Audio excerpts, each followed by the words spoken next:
This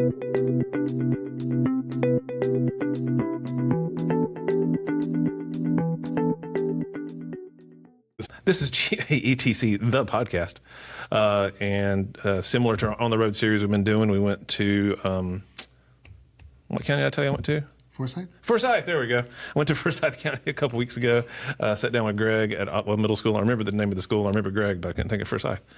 There's too many Forsyths. Yeah, there's Forsyth City. Forsyth City. Yeah. There's just too much going on there. Anyway, so what I'm trying to do is get out in the field and go see people and sit down in person versus sitting down looking at a screen. We're all really good at looking at screens, but we're all really apt at looking at screens. But it's just really nice to kind of get out and have that, this in-person sort of thing going on and have a conversation and just sit down with people in real life. So that brings us here today to Paulding County Schools. PCSD, the Paulding County School District, however you want to refer to it as. And we are here at the, I kept wanting to say Dwayne Reed, but that's the chain of grocery stores out in California, I think. We're here at the Diane Wright Innovation Center in Paulding County. We're sitting here with Mr. Craig Ellison, say your full title. Executive Director of Technology. There you go. I was going to miss a word in there. And we're here with Dr. Jim Long, Director of Instructional Technology. That's right. For all of Forsyth County, Paulding County Schools. There you go. This will edit it out for me too, or I'll leave it just so you have to like Guns N' Roses. You have to have it taped, on the stage door, right? We're here at First off, this is a really cool facility. So, what's the story behind Diane Wright? Well, decommissioned school serves as our professional learning center for the district. We have large meeting rooms as well as station rooms where we can do breakouts and training sessions. And this room right here is the Tech Commons room that we have set up for our instructional technology team. We use it as a flexible meeting space for our team, but we also invite teachers in on remote learning days to do training sessions for them, as well as throughout our technology division. Yeah, and in general, we refer to it as DWIC. DWIC, so it might be easier to remember, right? Up. So you know how we love our acronyms. Yeah. So DWIC is also just for, in general, all of our professional learning admin meetings, that we all host them here. And so when we had this idea, and give credit due, where it's supposed to be paid is at KSU. We went to a tour there, and I saw something very similar to this there, and came back, got really excited, and I was like, yeah, let's make this happen. So we ended up, we did it right. We budgeted for it, and of course their version is, infinitely, bigger. Yeah, but massive. This is a mini version of it, and then, the goal is really to think through and have a hub for teachers to come where we can take them through the problem-solving process, whether it's through instructional, applications or just in general building better lesson plans, and he'll probably tell you some cool stories about how GATC impacted some of this with some of the not Cards Against Humanity. What's the Frame Your Instruction card? Yeah. I knew I was somewhere close. So so it's kind of all tied in between GATC and KSU, and then he did the grunt work, and we got some cool stories behind it. We'd love to talk to you about it. Yeah, and a little picture here whenever you want to talk more about this particular room. No, I'm all down. We can take this any direction we want to.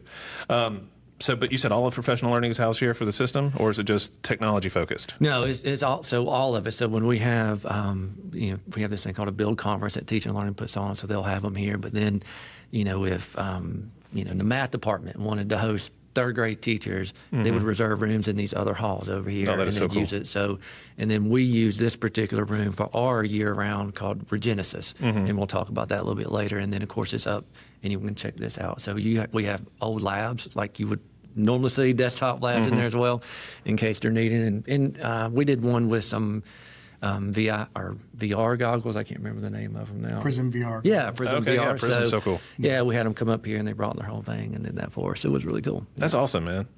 How long has this thing existed? That's before I got here. Same. Yeah. Oh, okay, yeah. Okay. So there you go. I've been here 4, and you've been here. Well, I've been in the district for 20 years, but new to this role in the last 4 years. Yeah, so it's been here ever since. When I came on, it kind of reminded me, I can't remember, we went when I was in Floyd to, it may have been Forsyth. It was like a Chick-fil-A owned one. Yeah. And it's very similar to that model. Oh, yeah, no, I know what you're talking about. Yeah, I can't remember the district. Down where Truett's, the original Chick-fil-A is, and they have their PD center down there where they train. That's right. They didn't have a little door on it, though. Right, no, normal that's size, 6-foot door. They're missing out on that one. Yeah. So what I like to, and one of the things I ask Greg, and sometimes I ask everybody here, and there's a lot to be proud of. I know that y'all work real hard and you do a lot of stuff. 34,000 students. Is that right? A little over 30. A little over 30,000 and 34 schools. Yeah. Just a massive, massive district, or massive compared to where we came from. For those who don't know, Craig and I worked in Floyd County for a lot of years. Yep. I'll leave it at that. School together. We did teach school together. Go Dragons. My first year of school, my first year teaching, I was in there with Craig. And then I kind of followed Craig's path to a point. And I didn't know what instructional technology was. And then you got the job as the instructional technology person in Floyd County. I was like, well, what's that? And I was like, oh, that sounds cool. I worked at Radio Shack. Yeah. The rest is history. It is, yeah.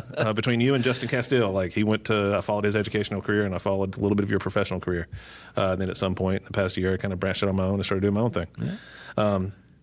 But so anyway, talking about what you guys are proud of and what you're building here. What are some things that are going on with y'all? What are some things that you just look at and like, I know you're working hard. I know you're frustrated by some things, and some things, nothing ever works out the way you plan. There's always something that kind of comes up. But what are some of the victories you'd say you've had over the past couple of years? Yeah, and before we get started, just to kind of give a quick update, this is my 4th year here, and when I came in with instructional technology, was kind of tasked to really, we had an opportunity to grow it, right? And so I really took the model that you and I had worked in, and we just extrapolated it out. And so and that's when Jim came on board when I got moved up to the executive director role. So I'd love for Jim to kind of just talk about some victories over the last year that he's been in charge, and then we can kind of start, if you don't mind. I'd love to share about everything that the whole division's doing. That's what I want to do. That's what I want to hear. So we'll start with Jim. Yeah, sure. Just a quick recap to how we got here.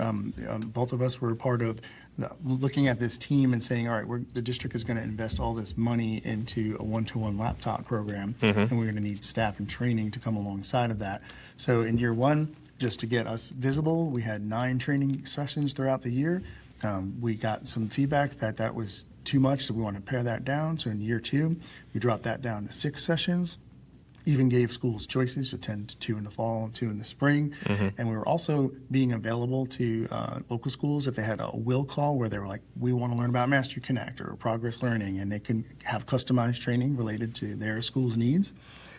Also, teachers could book time individually with our tech coaches. So that was just like, we kind of developed by year 3 this idea that 4 formal training sessions that are designed for all certified staff, then a tier 2 where a school can have customized training for their staff, and they can co-develop that with their coach, and then this kind of tier 3 intervention where a teacher can book time with a coach for a training partner, planning, co-teaching a lesson, and that's really become our model. That's what we're living and working in, and then we just track data to inform our decisions and planning for next year.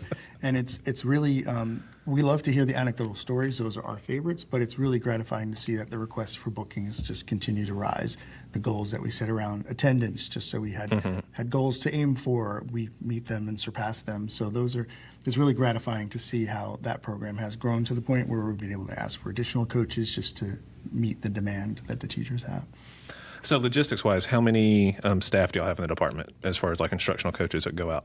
We have seven coaches. 2 of them are annual employees, and the other 5 work a little bit longer than the teacher's contract, so they can plan with local administrators. And we have an instructional technology coordinator, myself as a director. We also have 2 call center personnel that are basically Paulding County in-house call center support, or customer care center is the formal name. And so they're part of the team as well.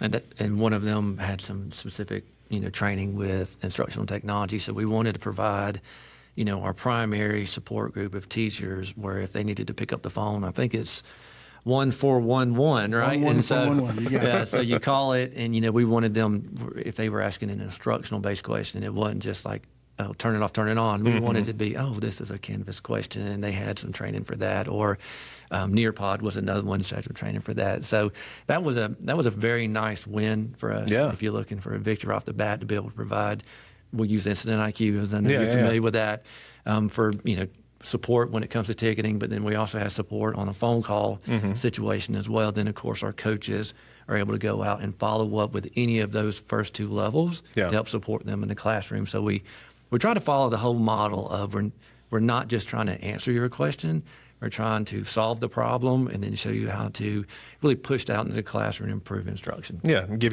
the teacher agency to figure out, some things by providing that boost. Now, is that number open to all teachers? It is. Oh my goodness. Yeah. Do you have any data on the number of calls you get? We do. Yeah. It's like all things. It's, end of July. It goes from like June, like then it's like whoosh, and then it's the first like 2 weeks of school. Yeah, and then it's about mid-August, and then it just starts tankering off, and then it kind of slows down until January, and it's whoosh, and it comes back up. But it's a lot of the, because even though it's instructional technology is what we're focused on as well, but on the board's not working, so we sometimes coaches will go out there and fix that. Yeah, right? that impacts the classroom. Yeah, and you absolutely. that's an urgent situation for that teacher. Yeah, and I'll tell you another victory that and I know you and I have dealt with this for years, and it was a kind of a pain point for me when I first came here, and Jim just happened to be hired the same year I was hired for his role as an instructional technology coach. So unfortunately, I was his supervisor for the first time. But one of the things that we kind of saw right from the beginning is the departments were almost, kind of like, well, we do this and we do this and we do this. And all of a sudden, all these certified teachers come on board, right? And you've been there, oh, right? Yeah. And so then we really worked hard to get everyone to understand that we're here to support everything, right? Yeah. And we need to make sure that if, what we call a tech, school tech, if they get asked with a question that's instructional based, they just don't go, well, go put in ticket instructional. They are learning and they're growing, and then the instructional coaches are learning and growing on the physical support and the enterprise level support. So we're just really seeing everybody kind of, not to be Pollyannish, but everybody is starting to come together with this ultimate goal of support, and to know that no matter what you do, whether it's helping a monitor connect, through something or through the interactive board, all the way to getting in the Canvas or preparing for digital learning days, which we can talk about later, that everything we all do is helping support teachers, which is our primary goal. And, one of the motto for this year that I released in May for everybody is that everybody is a leader. Yeah. And I don't care if you're the newest, lowest paid employee to the highest paid employee. Everybody is a leader, and we all take initiative to solve that problem, supporting the teachers. And getting that to come through has been, I love it. You kind of get a little emotional about it when you start looking at it, because we've been in the classroom and you've been in the classroom, and when you see a teacher almost can't tell the difference anymore between field support and instructional support. They just know they're supported. Somebody's there to help. Somebody's there to help, and help get them to the next level. It's an awesome, huge victory and win for us that I've really enjoyed watching over the last couple of years. Well, it all comes back to customer service. That's right. Like, your customers are the teachers that you're there to support, and ultimately the students that you're there to support. You support the teachers so they can support their students. But yeah, that's something that's kind of driven home with me over the past couple of years, especially doing the higher ed stuff.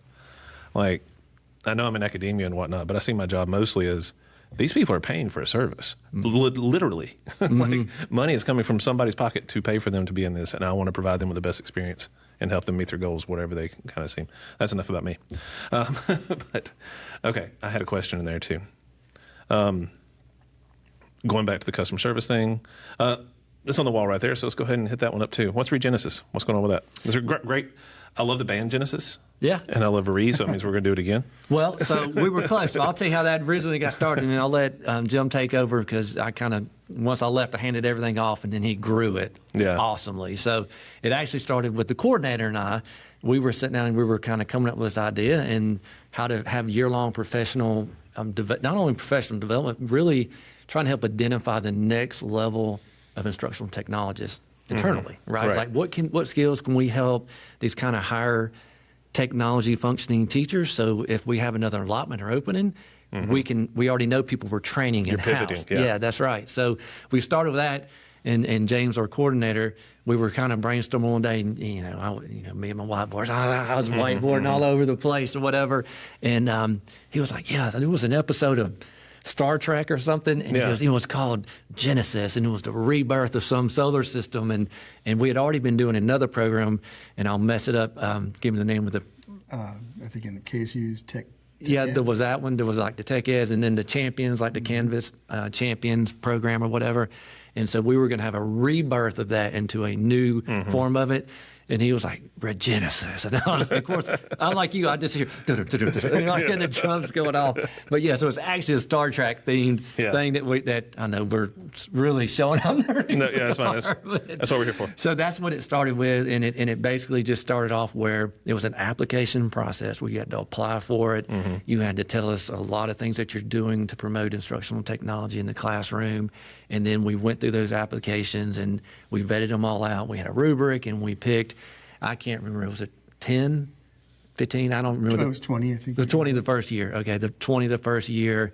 And we wanted to really celebrate that. And Illinois was a big deal. So we went out, and Susie Lawley was one of the, still is one of our coaches. She now is in charge of ReGenesis as far as delivering the materials. And she helped really get it off the ground. But I mean, she is awesome, and so she went out and she had confetti, and we got the print. I am on this. I love getting the principals involved. Mm-hmm. We had them come into the rooms, and I went out the first year, and we threw confetti, and we read the little letter out to the kids, and the kids got. So we made it a real big deal, and it went so well. We ended up just continuing to grow it every year, and we got more money behind it and support it. So I'll hand it off to say that program is really not only about advanced training, but not just specific to software, but how can you almost behave like an instructional technology coach now in the classroom? So if openings ever come up, we can get there, and I'll let him tell some of the great victories and success of how that has led to growing careers of employees here. So exactly. Yeah, the current format is that we have 4 sessions where we meet with these teachers, but GATC has been a thread in ReGenesis since the beginning, but we've really kind of honed that connection, and now our participants come in, and by the end, they are going to pitch a proposal for the conference and actually mock present it to each other. But along the way, Susie at Lawley, as her passion project, has just engaged our whole team. And each session, there are coaching sessions where we will present to them, and they will go through and actually rate and give feedback on our sessions, so that they are learning. They're looking at it both through, this is the content that was taught, but also looking for what is good instruction, good coaching, good tech leadership. Right. And so we were able this year to fund all 20 to attend GATC. Thank you for that. And stay on site and take advantage of all the activities. And we've got nothing but positive feedback. Along the way, we have had interviews with folks who've interviewed for open positions on our team. And our most recent coach is a ReGenesis graduate. Heck yeah. And what we appreciate is that the folks who are interested in this position, if they interview, even if they don't get first time, they take the feedback and continue to hone their skills, go to GATC, practice presenting at their schools, and they come back and they have grown professionally, and it's really gratifying to see that they not only are interested, but they're willing to put in the work and apply. Yeah. So with the ReGenesis program, is that is that a 1 year and done, or are they allowed to do multiple years within the sort of cohort model, or how does that work? It's currently a 1 year and done piece. We did initially say if you had participated in any of the previous programs in the last 3 years, so let's give those spots. Right. We'll favor those who haven't done that. But as we entered year 3, we kind of released that so that technology is always changing. There's always opportunity to learn and grow. So we did open that up for those to come back. Yeah, always changing. It does not stop.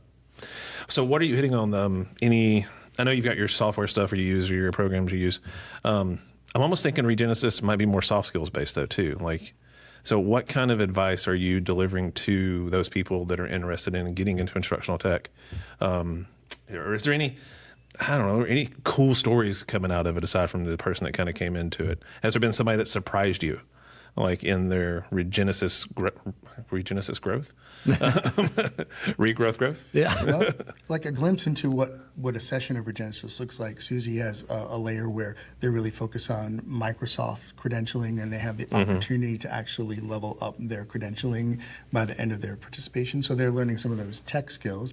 But you asked about the soft skills. Yeah. So when they're doing the coaching labs and they're watching the coaches present, and the coaches in coach mode and presenting, but then stepping out and then being kind of metacognitive about it and saying, hey, I did this I did this because what would you change? And now we actually are having a conversation about how they can apply that in their own sphere of influence, whether they're a coach or just a tech leader in their local school.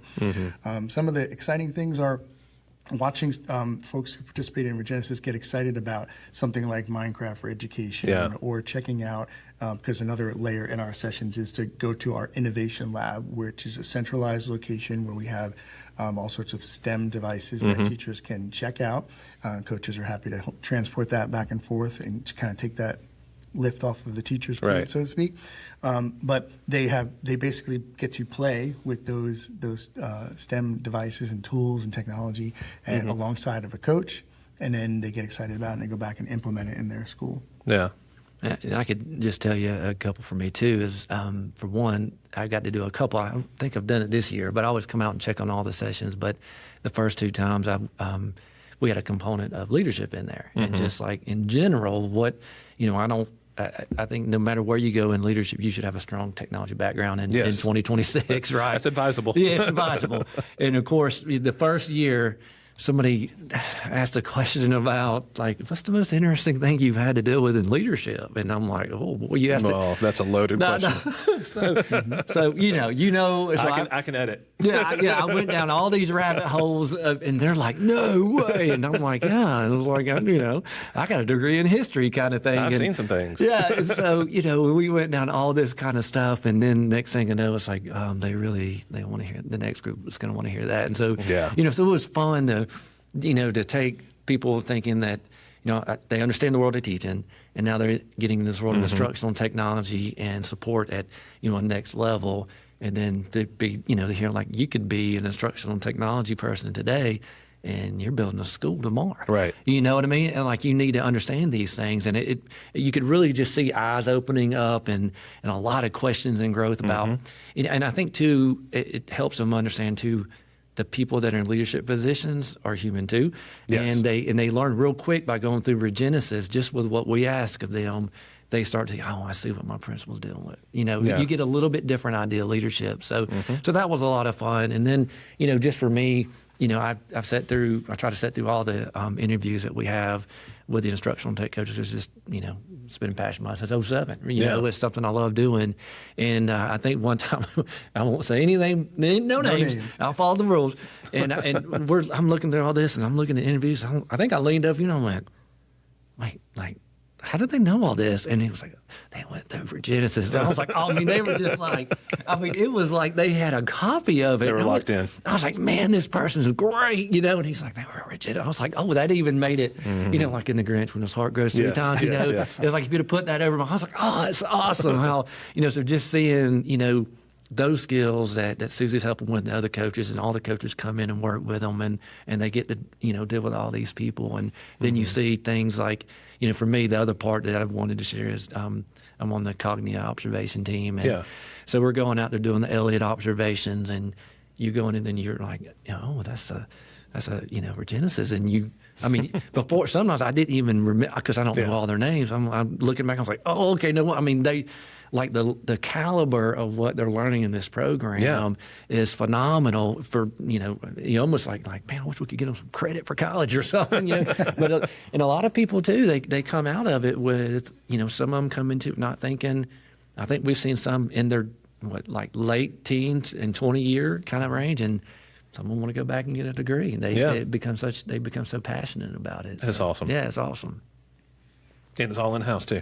All in-house, yeah. I would say it doesn't cost us $1, but it does. It does, yes. Well, GATC is the cost of GATC. Yeah, and that was I try not to have non-negotiables, but that was, when we started, that was a non-negotiable. We're getting all these people. They need to see what happens at these conferences. And you and I have been such a big part of GATC for so many years, and a big supporter of them. And they, all of them come back, and they're like, just have a great time, and they see the experience, and they meet so many people across the state, and they realize that it's build that network. That's right. Yeah, I always say you're the greatest network builder I've ever known, and and then you get people out there, and they start meeting other colleagues and professionals and stuff, and it's just you almost see their eyes light up.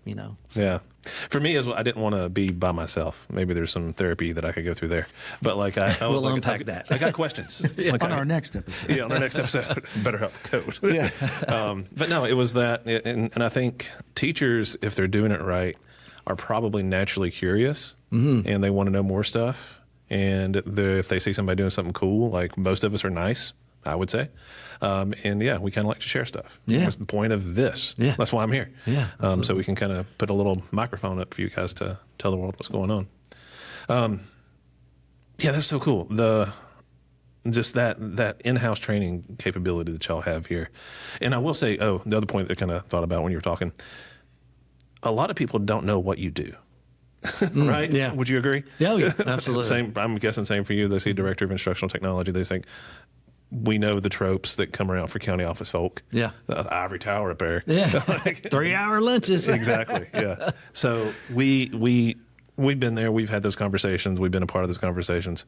I'm just thinking, how invaluable is it for those teachers that are able to kind of come in and see your story and be able to kind of go out there and not just for you necessarily, but also what you see when you can be one. Mm-hmm. Like you see an instructional technology person, like, oh, I could do that. Yeah. You see a director. Oh, I could do that. You see an executive director. Do I want to do that? Let's talk. Yeah. There's pros and cons, but it's just really, really cool that you guys are offering them an opportunity to kind of see what the world is like. Yeah, I mean, I personally think, I can see it when I come in here and get to just spend 10 minutes with them and say, hey, and you know me, I'm very serious. No, I like to cut up and a little bit. So, I think it's a good thing for them to see that. I think it gives a whole different level. And, and I know you and I talked about this. We're both, and I don't know about you, but we're both, first generation college graduates, if I remember correctly. And, oh, yeah. For me, I remember I didn't think, that college was a thing. And until someone told me it was, yeah. You know what I mean? And then, I was like, I don't know if I could graduate. And then I saw a news story on WSB, like, graduating at San Francisco. I was like, I could do that. And I did it. So and I say that to validate your point that, sometimes even in the world of social media where, you got 3-second reels of everything, it's sometimes just seeing a real human to go, I was, bottom 50% of my class, if you learn these skills, you can move in different places. So I hope it's valuable to them. So what was your story in getting into instructional technology? Oh, Jesus. Well, it goes something like this. I'm a career changer. My first career was basically in the printing field, and it was right on the cusp of desktop publishing becoming a thing, before you can do it all on your phone or ask AI to do it for you. Yeah. So I did that. Right, did that for 10 years. Lived in New York at the time, and then just the economy was changing. My wife was a teacher, and I went back to school to pursue an interest I had initially, which was to be an art teacher. But just kind of working the numbers and deciding what was my best path forward, I decided to pursue elementary school education. There you go. Moved here to Georgia to take advantage of a position here, and then in addition to working at elementary school, I was an assistant principal at a middle school. Oh, okay. And then I'm sorry. Much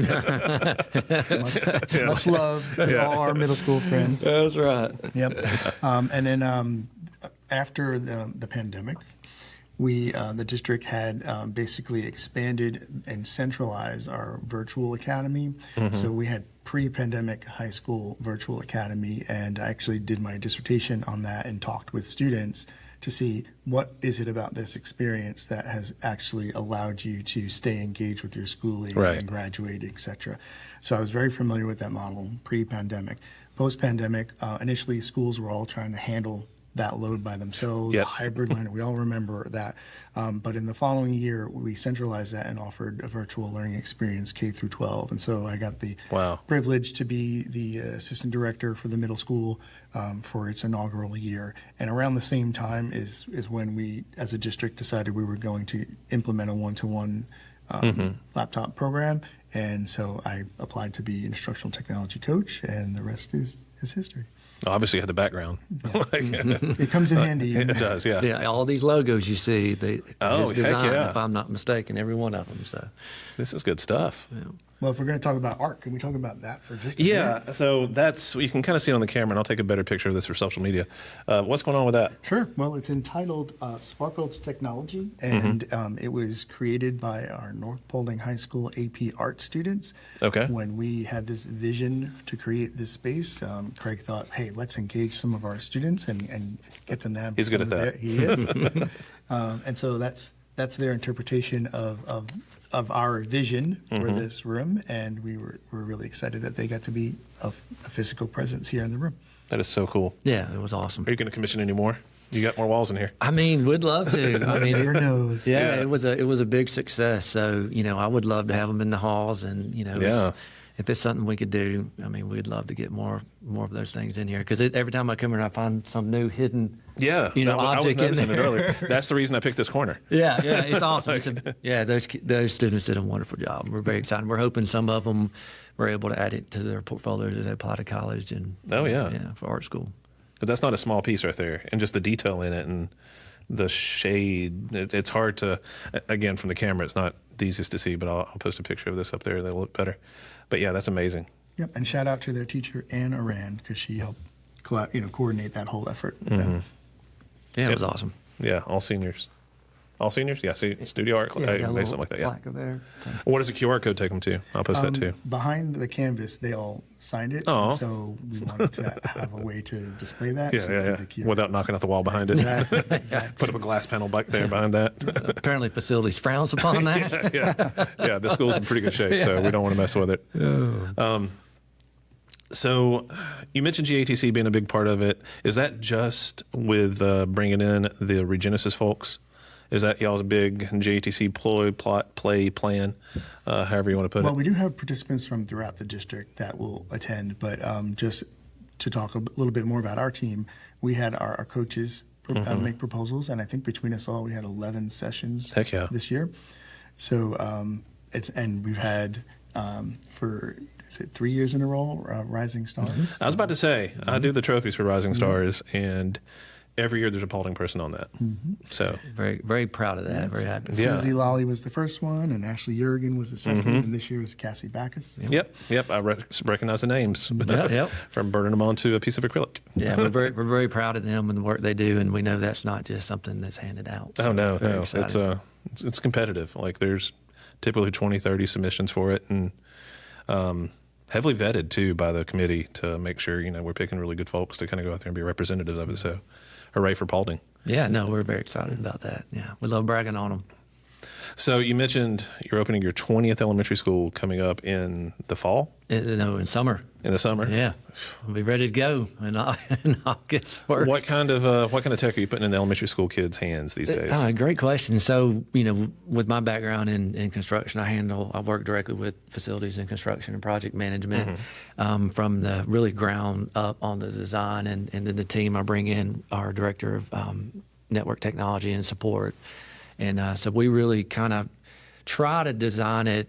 I go into it from point of view of a teacher. What does a teacher need, right? So, for example, we'll be putting into this new one, they'll have a ViewSonic board, and it will be surrounded by 2 dry erase boards on both sides. Okay. And then, of course, everything will be, hidden off into the ceilings, and they'll have access point in every classroom as well. And, of course, even at the elementary school, they're a hybrid 1-to-1. So K1 is 5 touchscreens, and you and I both have done this for years on that. The research clearly shows that grade level needs to be more tactile, needs not a lot of time on devices. So, but then 2 through 5 is 1-to-1 card-based model. So each teacher will also have a card, and then we follow the standard practice based off of the largest enrolled class. So 26 in the largest of all their classes, they get 26 in there.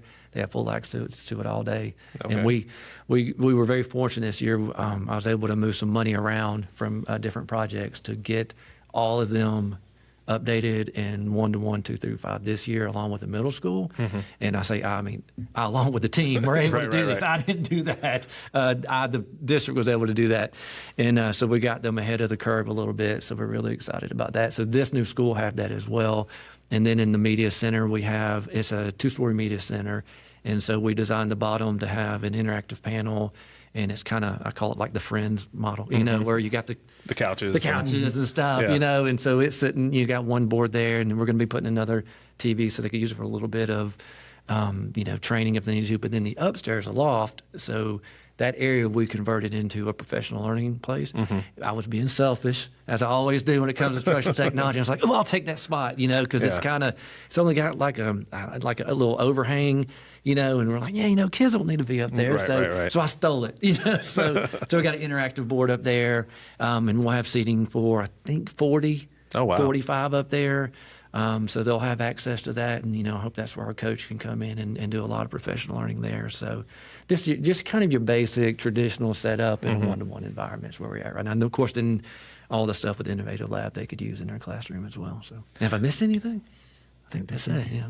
There are two things in there that you kind of rung for me. School systems do things differently. Some school systems have a hardware side and an instructional side, and never the two shall meet. You're one of the, and I need to run some numbers on this, or I need to go conduct some surveys and see what the state looks like, because it's interesting, right? It takes, and I'm not trying to prop you up too much, although I'd love propping you up, but it takes a pretty special person to be able to kind of execute both sides of that fence, to understand what goes into building a school and to go understand like the needs of students for instruction that goes into it as well. Can you speak to that a little bit and kind of maybe what y'all's experience with that has been? Has it always been that way in Paulding, or was there formerly two sides of the fence? Or Well, how's the configuration gone here? Yeah, I could tell you how it started when I came on in 22. To really, at the time prior to that, instructional technology fell to teaching and learning. And then when the board, and we're very appreciative of the board and the superintendent, leading the charge to get the funding for a district of this size, which is not easy, to go one-to-one. And so with that, from what I understand, instructional technology then moved over to technology. Yeah. Okay. And then I got brought in, and, I would just plug and play. I was ready to go to build up the system to a more of the model that, Jim just explained. So once I came on board with that and got to meet people, I really started working to make sure, locally first within our own department, our own division, we all understood that, we're all on the same team, we're here to help. And, there's no difference when a break fix and instructional. They're just focused on two different things, but the ultimate goal is the same. And, right.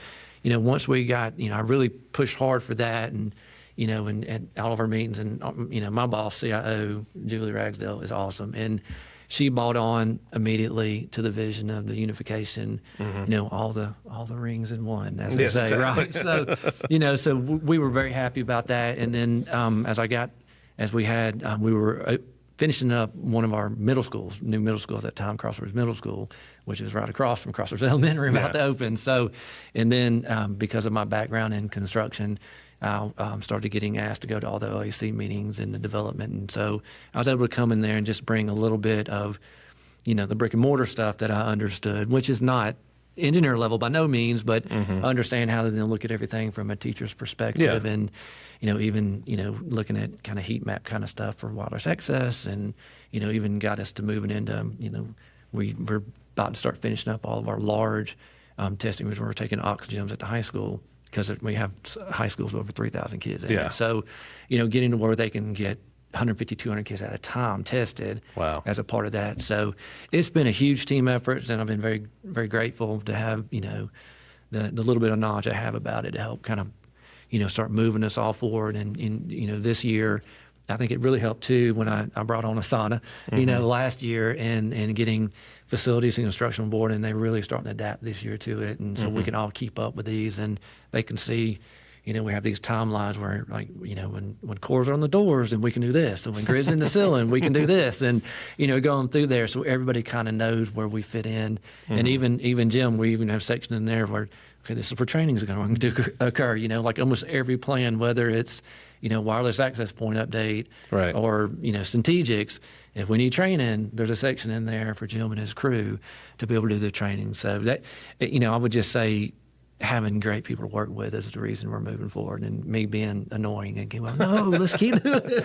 But you speak and it's a gift that you speak enough of both sides of the fence. You speak both languages. I try, yeah. Like you can speak French and Spanish and English in the middle. Oui. And have that ability to kind of coordinate those two things. Because I hear about it from teachers all over the place, like, well, my technology department won't let me do this. My technology department locks down that. Even at the university system, love those guys. But it's a zero trust environment. Like, we don't want to trust anything, so let's just shut everything down. That's we're safer that way. Yeah. The safest internet is no internet. But do it with email. Exactly. That solves phishing. It solves everything. Yeah. It's the Ultron hypothesis. Yes, that's right. That's right. Let's do it away with it all. Yeah. But yeah, it's just kind of it's it's nice to have a you or some type of you in that position that can kind of look at both things, that bigger picture, and kind of see what has to happen. So kudos to them for having that foresight and for you to be able to step in and kind of feel it. No, yeah, I'm glad to be able to do it, and it's been a lot of fun. And we're back. One of the things that I'm very passionate about, this year is, because I can see, the proverbial end of my career right around the corner, and I spend a lot of time with, any director that wants to, and those that even don't want to. I'm really wanting to kind of make sure everybody can kind of learn a little bit about, through hook and crook that I've learned over the years, and Julie has a wealth of information as well, and we're really, doing our best to make sure, because she's right there with me, that whatever, succession plans we have, right. We don't want some of these little victories that we just kind of got happenstance on to go away with the next generation of leaders, because I'm very passionate about leadership development and growth, because statistically it is dropping in the state of Georgia. I mean, people are not moving into it at any level. And we all could probably give you 1,000 reasons why. But, so I try to work, and Jim is so awesome to work with, because he'll just he goes, no, that's outside of my wheelhouse. And I'm like, what? You don't understand 3/4 inch conduit versus 1 inch? I do not, but I can talk to you about Adobe Photoshop. That's right. So, yeah, exactly. So we all have our skill set. That's right. And we joke about it, and then sometimes we're like, "What'd you say?" And so we have a great time. And I mean, I tell you, obviously I loved working with you for years, but I love working in Paulding County. It is an awesome environment. And I'm going to give credit due where credit due. Without Julie, none of this would be happening. She is so calm all the time, and what's it like? I'm just over there, just like you're like, let's just make it happen, So we have a great time, and it's been awesome watching the other directors, come aboard too, and seeing how support at school levels is buying in, and the director of technology support has come to a couple of the PLCs here, and then they bring their supervisors to watch what they're doing for training, and then director of enterprise, and we're working with them for different things, and you're reaching out and working with them on Adobe Express licensing, and better ways to manage Clever, and you just kind of see how we do that, and it's really been really fun this year, because we moved to more of a corporate model for our meetings, what I started doing this year with them. And I wasn't sure I was going to work out, but I think it's going great. Is we start at 8:15 and we try to end every time at 8:30. We do little 15-minute huddles. We were doing them 5 days a week, and this semester we cut back to 3. And it's just it's a great way for Jim to be able to hear.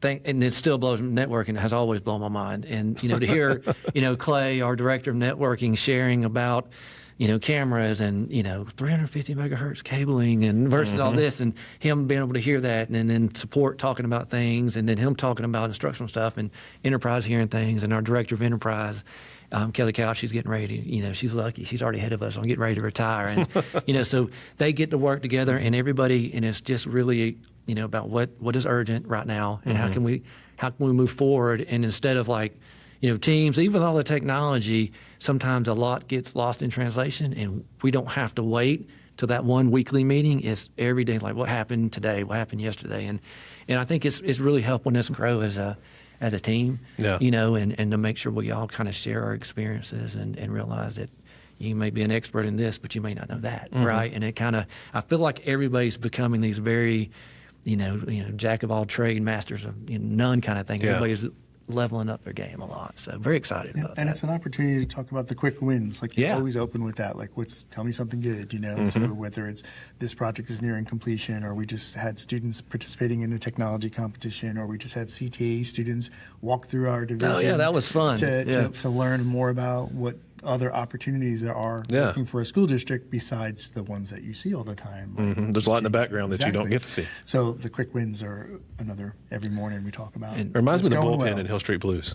Oh, yeah. That song is playing. So we actually don't have any Ks there. Yeah. Exactly, yeah. And I'm being selfish when I realize I don't have to prepare meeting notes. Before we'd meet once a week on a Monday for an hour and a half, 2 hours, and they have a full agenda, Oh, and I'd spend days putting it together, and I walk in and it's just like, tell me what's good. You know what I mean? And, and it's just a What's the constant thing. communication? Yeah, it is. It is and it's nice too that, of course, we do enjoy having teams available for, when we, don't get to meet in person, we could just move it asynchronous and people communicate there. And I mean, I think it's awesome. I love it. You know, we have a great time, you know, getting to do those things and grow and kind of share. And when we do meet, it's always with a purpose. Like if something comes out of the huddle that, hey, this is something that's bigger than a huddle chat. Yeah. Let's go ahead and get that on the calendar and bring in the people that need to be there, and then have a laser focused. Yeah. And I would say the last one we did on that was developing, was it our budget, I think?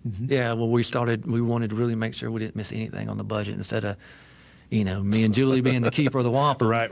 You know what I mean? For a $30-something million school, you know, we just bring everybody in and, you know, we do it that way. And you know, and that's one of the things I had to learn a lot too, you know, when I came over here is, you know, I'd been, you know, and as an executive director for, I don't know, 11 or 12 years or whatever it was. And, you know, coming over here and, you know, it doesn't always just transpose over. And so I had to relearn a lot of things as well. And it was so nice to be able to sit down with everybody and everyone just be on board with that kind of communication plan. Because you know, it's a part of our norms and agreements, and we can go into that later. Yeah. But you know, that's something we kind of developed out of these things, and just like this is who we are, and this is what we do. And if you're going to work with us, I mean, you're given those during onboarding, you know, and we're talked about, you know, and so it's kind of nice that one of the things I learned from the team too is like, you know, even though we have 15 minutes and somebody might want to say something, they still might want to hold back a little bit. So we just started this semester. I think it's twice a month. We're going to meet and we just talk about our individual goals, which we can share what those are for you. Each department head will meet maybe for an hour, just me and them. We could talk, you know, we can talk about what you want to, you know. But we make sure our budget's what we spent and then what we're looking forward to next year spending. And we talk about our goals. We talk about, you know, strategies we need to plan for, because we always like to be, annoyingly, I like to be a year ahead of everything. So, you know, so that's a new thing that I've learned from listening to them and just paying attention to them. It's like we still need to have a little one-on-one time. So that so far we've had 2 of those, and those seem to go pretty well too. So that's awesome. So it's not just the tech. Like one of the things I've kind of learned is everything is technology and nothing is technology. Like it's ubiquitous. It's part of what we do, and then also the people are more important. Right. And that's really cool to hear you're putting that kind of focus on your people, and that and not only through ReGenesis, but in the quality and style of meetings that you're doing. Nobody wants to sit through a 2-hour meeting. No, like, no one wants to plan them either. No. And just, hey, what's our victories? Where we at? Do a little check-in, mental health checks, whatever you got to do in that 15, 30 minutes sort of thing. That's a way to go. So yeah, talk to me about the norms. What are the, again, I'll take a picture of this too for the socials, but. Sure, yeah. So that kind of came out, I guess we started that last year. I met with the directors and, you know, I just asked them all to bring back, like, what are some things that if you're asked, what do you believe in? What do you agree to do here every day? You know, and everybody came out with ideas, and I think we were doing through OneNote at the time, and then I just organized them all up and put them into these sections, and I don't have my glasses on, but, you know, professionalism, relationship building, growth mindset, communication, and those tended to be the 4 big ones, and then we just started listing, well, what does that mean? And it could be as granular as, I think one of them literally says, you know, if you're walking down the hall and you say hey to somebody, you know, take that opportunity. That's the beginning of a relationship, right? And that you may be the Director of Instructional Technology, but having a growth mindset is important to you, right? Yeah. And you may not have realized how big it is for relationship building, but you need to, right? And so whether every employee that comes on, they come on and we're given a copy of this, and we print them out a nice color copy, and we say, these are the things we're talking about. And we do. When I go out and, you know, whether I'm visiting with a tech or whatever, and I see these kind of things, you know, I'm always trying to make sure I'm pointing out, like, hey, man, that's great communication. Or something as simple as, like, man, that spreadsheet, I really like the way you organize it so much, and I try to link it back to that's a communication plan, right? You know, and, you know, the kind of the concept of a lot of times, you know, we had a whole PLC, I think, when I was still director here about the phrase "stay in your lane, bro," you know, kind of thing, and I'm like, you know, fight the fight you're paid to fight. I get, but let's sometimes get out of our lane and our comfort zone, and let's just see what happens when we start focusing on. No one ever wants to say, "Well, I know it all," right? Like, no, we need to be having these growth mindsets, and some of it, has been, quickly adapted, and then some of them, we use it when we're having evaluations and stuff. Yeah. And people are asked, like, "Hey, what are you doing to support this?" And they like bring in evidence, and they kind of show what they're doing. So that's kind of how that evolved about a year or so ago, and just one of those things that, I wanted to be able to answer the question if anybody asked any of our, I think we got 54 total employees in our division. Jeez. Yeah, I wanted everyone to be able to say, how do you feel about communication? Well, I want them to, at a minimum, these things. Have something to point at. Yeah, exactly. To steer you or drive you. It's one of my least favorite things to hear is that's not my job.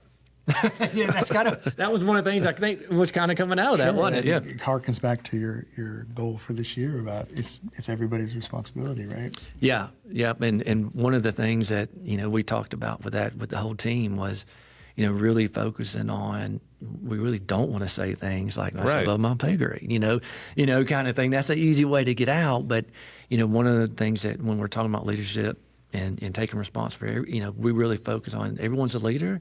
And if you're a leader, that means whether right or wrong, you take ownership of that. Yeah. So I do it all the time, and I try to make sure I follow these same guidelines of that person's wrong. You know what I mean? But because I'm the one that's responsible for it, I'm going to take ownership of that mistake, because somewhere we have to be able to, what could I have done to keep that from happening? And that's something they heard. I literally was preaching on it in May on the stage, literally on the stage talking about this.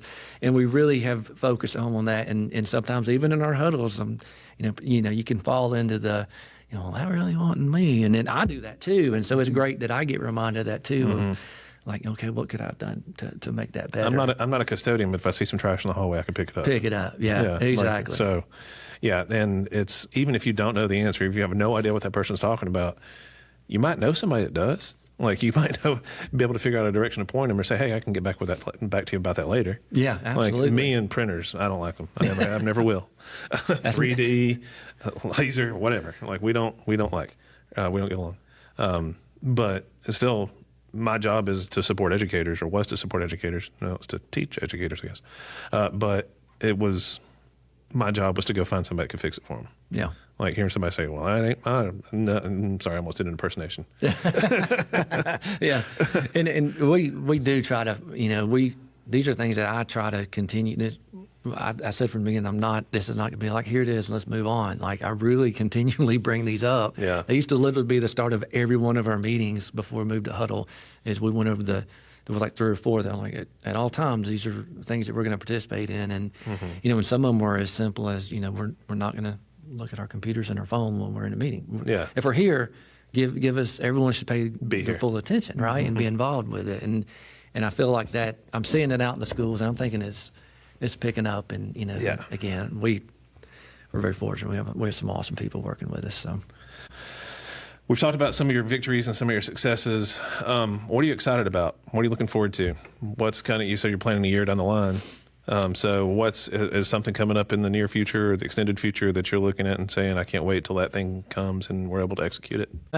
We're doing both. Yeah. So we've been training staff on AI for 2022 formally through our programming. But this year we're really looking at student use for AI, and we sat down and really looked at what we have available to us. Is really important to us as a division, so that anything we put forth to our staff, that we're going to be able to stick behind it for at least 3 years, so that it's not something that gets pulled out from underneath their feet when funding dries up. So we looked at what tools do we have access to, and 3 that rose to the top were Adobe Express for Education and Canva, and then Copilot, which is Microsoft is actively rolling out for 13 and up at this time. So those are tools that we have available to us. We vetted them and compared them to others that we had access to, and then we sat down and created a plan for, we're going to use Adobe Express for our elementary schools in our first initial year starting next year, and kind of rolling out training now. And then also middle schools, we'll use Adobe Express for Education. And then because of all the things that we all have to vet, like FERPA, COPA, terms of agreement, all that, high school will have access to more, so they can Right. continue to use Adobe Express and build on that foundation, but they'll also have access to Canva, which is quickly becoming a must-know tool for folks in many industries. Oh, yeah. And then, of course, Copilot, and then that's our AI tool where they can actually use all the functionality that's built into that, whether it's just text generation or now with image and video generation as well. Video creeps me out. Yeah. I will say, sometimes co-host, co-chair, lots of things. Holly Sisk down in Effingham, they're doing a program right now they're calling Gemini School, where they're doing like a deliberate process of training. They're a Google district, so they're doing a deliberate process of training up all their teachers on Gemini and rolling that out because it's in the Google ecosystem. I could be wrong here, but I believe because it's in the Google ecosystem, they can tie some of that stuff into student accounts. And that's going to be the next step after they get all the teachers trained. And so she's scrambling around to all her schools right now, like a chicken with a head cut off, like staying busy and training up teachers on that. So there's a lot of cool things that are happening there. And we've been, I know I've done 2 sessions with principals on just back early in, in 22 when ChatGPT just started kind of taking off, kind of go over things. And so we've been slowly bringing them along. Jim and his team have been working with the teachers as well. So, it's time to, we've done everything we can legally do at this point. And Copilot, just like you're saying with Gemini, with them, Copilot allows us to, our data's not getting sent back to train ChatGPT or, that large language model. It's all ours, and we got a lot of ability to push it out by age verifications. We don't worry about teachers, parent sign off and stuff. So we're really, that's our that's our big exciting point for sure. One of the committees I'm on, we have a couple different things at West Georgia. There's a spatial computing committee I'm on. We're playing with VR. We've got some Apple Vision Pros and some other stuff. We're messing around. We're trying to do some things. But we've also started an AI subcommittee through the College of Education. We're building our own AI right now. Nice. Like one of my other professors just got a grant for like $10,000 to get some massive mamma jamma Mac, with 4 terabytes of RAM, I think. We're pretty excited about that. I see some schools going to. I could envision some schools if they have the money to invest in kind of building out their own AI, so that way it's literally in house, and train it up themselves. I could see some stuff there. So, kind of, it's a proof of concept for us. Yeah. Like, can we build this and can we facilitate it? Yeah, as you guys are playing with it, if I could pull you guys in to take a look at it too. Yeah, we'd love to. That'd be awesome. Yeah, we're excited about AI use and scared, I guess, at the same time. Yeah. Everybody should be, I think. So that's always a lot of fun. And then we just recently rolled out Land School as a full-long pilot, so we're still continuing to go with that and see how that's going to work out. And then we're going to be finishing up our refresh project to get rid of all the Recordex boards to go to ViewSonic boards. So we're excited about that. So more on the physical side. And then Jim has been very instrumental in this as well, and he could speak to it. But I'm really excited because I think it goes on with AI that we have really started even more dialing in of our software approval forms. Yeah. And really trying to determine, what. Like, we don't need 8 versions of the same thing, Right. So, so we're really excited about it. Jim could talk a little bit about Sure. that. And what kind of spurred us in this direction was, One Ed Tech funding being changed this year. So credit is due. Kelly Couch basically formulated a Power BI dashboard for us to kind of take as much information as we could and make it available for teachers in that way so they can access it in Canvas or from our staff intranet. And so now we're looking at a process where, we have, would we say around 800 tools that have been reviewed and are approved. And now it's time, especially with everything getting a piece of AI woven into it, let's go back and revisit all those terms of agreement and privacy policies and make sure that they're still compliant, and is there anything that we need to change, but also paring down that list to a kind of standardized list of tools so that we can really get behind it with support and training, and also limit teachers so that, because we all have so much on our plate, the more choices you have, the more difficult sometimes it is to know what to do and commit to and learn really well. So that's part of a process that the division is starting now. And how much easier does AI make that? Wow. to examine terms of services? No, it's not good. It's not good? Well, Well, you can. I see what you're going with that. Yes, we can upload it to AI and say, "Tell me what's bad about this." But of course, because of hallucinations, we still have some issues with that. You know what I mean? Tell me about your 20-year tech plan. Yeah, exactly. There you go. That's a great example. There is no 20-year tech plan. I will be 70, so that won't be me. But the problem in general with the AI piece being weaved into everything is programs that used to be like, oh, a 10-year-old could be on that. Well, now they put Not this anymore. one piece, and they can't. And then when you look at them, you're like, it says subprocessor. What does that mean? And you click, and you're like, oh, they're sending all of our data to Perplexity, right? And you're like, why? And and so you have, and it just is one. I mean, I told her from the day one, I was like, you're about to learn how to read like a lawyer, and so we spend a lot of time, doing that. So AI helps in a sense it can help us find things to look for, but. End of the day, You can tell it to break it down for you like a Gen Z conversation. No, we don't do that. We're like, this is sus, bro. Yeah, if we don't. Yeah, exactly. Yeah, on the low key. Low key. Yeah. No, it's more like what's going to keep. What's three things that will, if we're not paying attention, will cause us to get sued. You know what I mean? Like, and I nerdingly, I like to keep up with all the court cases going on, and I know there's a few big ones right now, working through with just AI and data rights, and from California, usually when it starts in California, it sweeps across. And so, I'm trying to keep us ahead of that, and so Julie don't have to worry about it, and Jim and other directors don't have to worry about it. But I do see a massive impact coming beyond, we started off jokingly thinking it was a Terminator issue. Now I realize it's way bigger than that, how it impacts public education. So. I heard a podcast the other day. It wasn't necessarily an AI podcast, but it was one of the guys that's behind, there's an investor in OpenAI. So it's like a 7% chance it's going to end us. Well, that's refreshing. That's fun. Yeah, exactly. Thank you. He's like, but that also means there's a 93% chance it's going to be fine. Yeah. He's like, I prefer to think of the 93% chance. Yeah. He seemed to have his head on pretty straight too. Like, I like that guy. Can't remember his name now. Well, and if we still have time, and just something Jim and I talk about too, is the importance of getting this into the hands of students, because it's kind of like what we went through with social media.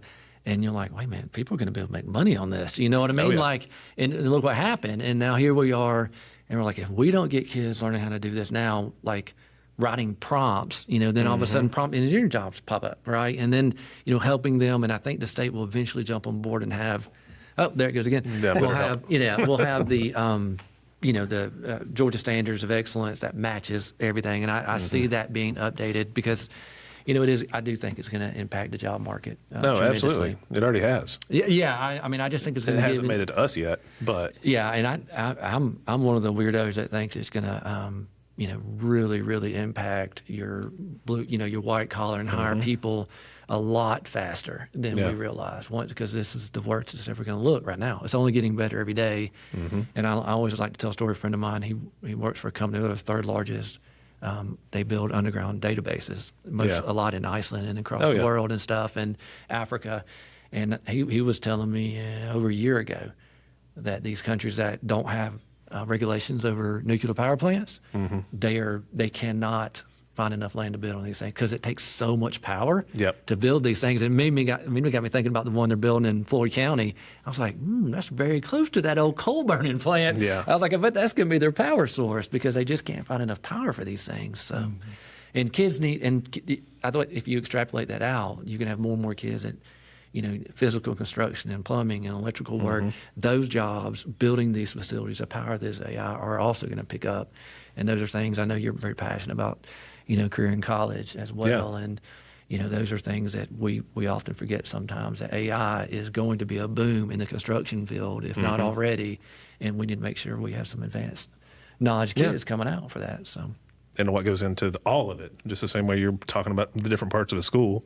It's not just the building, it's also the servers, it's the server maintenance, it's the server cooling, it's the programming of them, everything. Yeah, it's everything. And then we don't have enough time to get into Boston Dynamic robots and all that stuff. That's a whole different problem.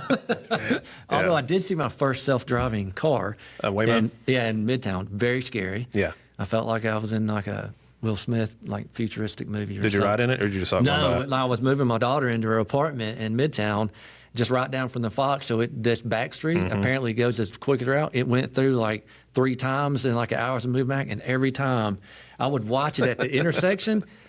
It's probably better than most humans because it would wait and it'd go and wait, and then as soon as it was clear, then it would take off, and of course everybody's like, where's that? Yeah, some people swear by them and say they're the most amazing things ever. Others, I don't know.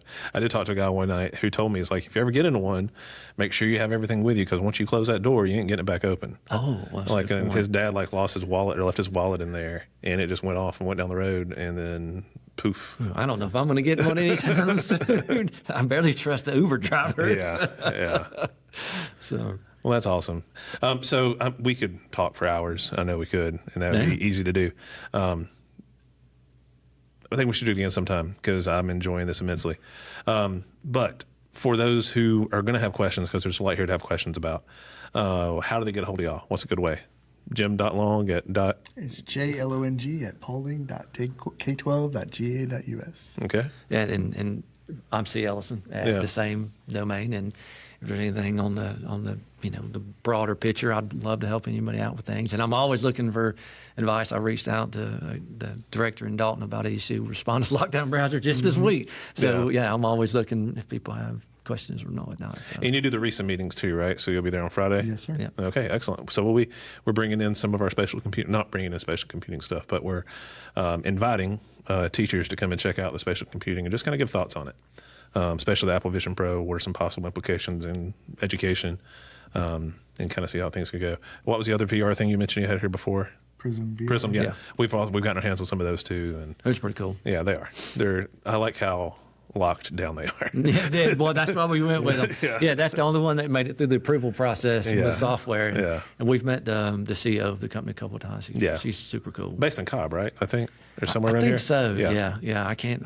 Her name just slipped my mind, but I remember we had a very interesting discussion about mitochondria, and she was like, "That's the powerhouse of the cell, yeah, right?" that's right. Yeah, we're talking about mitochondria Mondays. So. That's the only thing I remember. It's the powerhouse of the cell. Very good. Yeah, very good. Protons, neurons. Yeah, all that. If you believe in that kind of Your stuff. science teacher somewhere is going, Yes, exactly. Oh, man, Mr. Gaines. All right, gentlemen, thank y'all so much. This has been a lot of fun. Thank y'all for letting me come in. I'm going to snap some photos of the space and kind of check some things out. I'll get those posted up there so you can see it. It's a cool building. Paulding County is doing some really cool stuff. And I can't wait to see y'all again. And hopefully y'all be at the conference. I know we got a while to wait, but come there, say hi, come check out some stuff. We'll do it. Thanks for today. Thank you.